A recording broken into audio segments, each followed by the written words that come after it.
Hello students, today we are going to start the next chapter, that is changes around us. So let's start with the introduction of this chapter.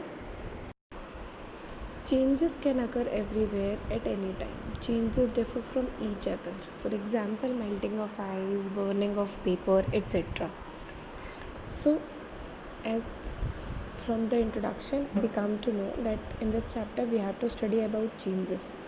Each and every moment we come across a change.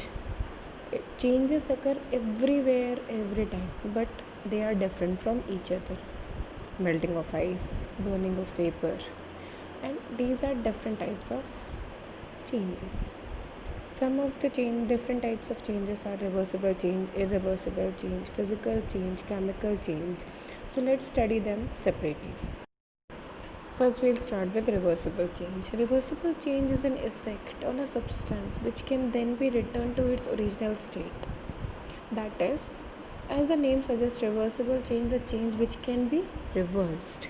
It means if we have molded something, it can regain its shape. That is a reversible change. We press a balloon. Suppose we press a balloon, and when we leave it freely, it again regains to its previous position. This is a reversible change that lasts for very less time. The change alters only the physical state of the substance. However, no new substance is formed. It means that it just changes its physical state, but no new substance is formed. So here we come across a new thing, that in reversible change no new substance is formed, but when we come across irreversible or chemical change, we study something different thing. Now we'll move towards irreversible change. An irreversible change is a change that you cannot undo. It means it could not be reversed. For example, if you burn a book, there is no way to restore it. If you burst a balloon, there is no way to restore it. Even if you carefully collect all the ashes and all the smoke and other gas that is produced by the fire, there is no possible way of processing these materials to make them back together. This means irreversible changes are those in which a new substance is formed. We know, unlike reversible, where no new substance is formed, here a new substance is formed, but it could not be reversed. If we burst a balloon, it is not possible for us to again blow that balloon because it is burst. If we burn something, there is no way to regain its shape, to bring it back to its previous position. This is irreversible change. Now we'll move towards chemical change. What are chemical change? A chemical change produces a new substance. Examples of chemical change are burning, cooking, and egg. Now, chemical change is somewhat similar to irreversible change.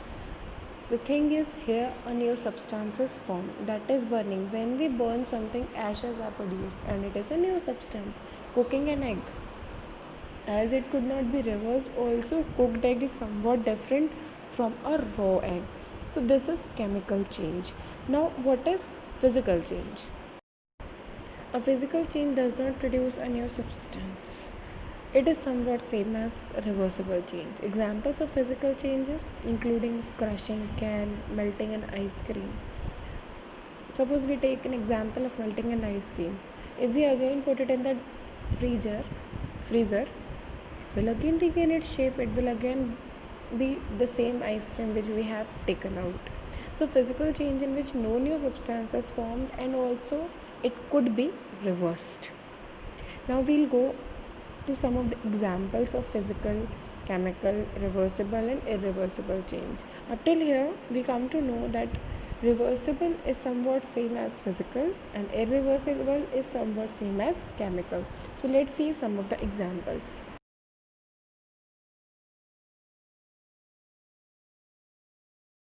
Melting of ice. It is a reversible change.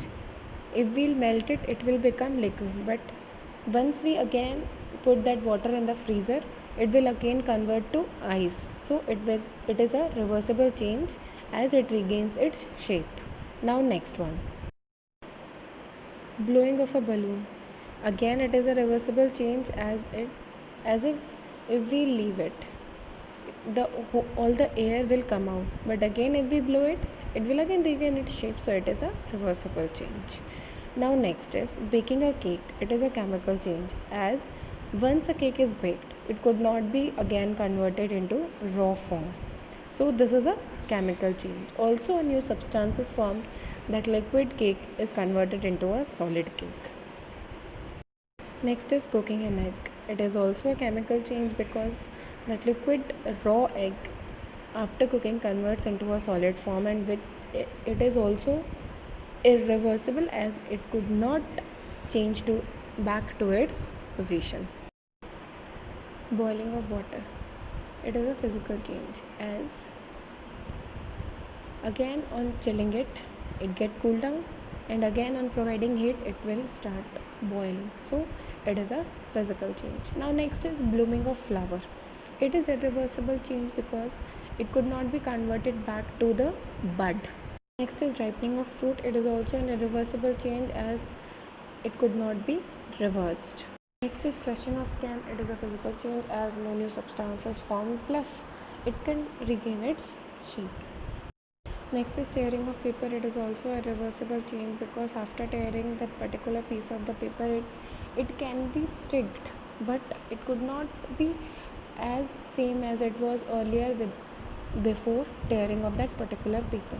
So up till here we come across reversible change, irreversible, physical change, chemical change, how this happens, what new substances form. So this is the end of the chapter. Thank you so much everyone. Please go through this video at least twice to understand these 4 concepts of this chapter. Thank you.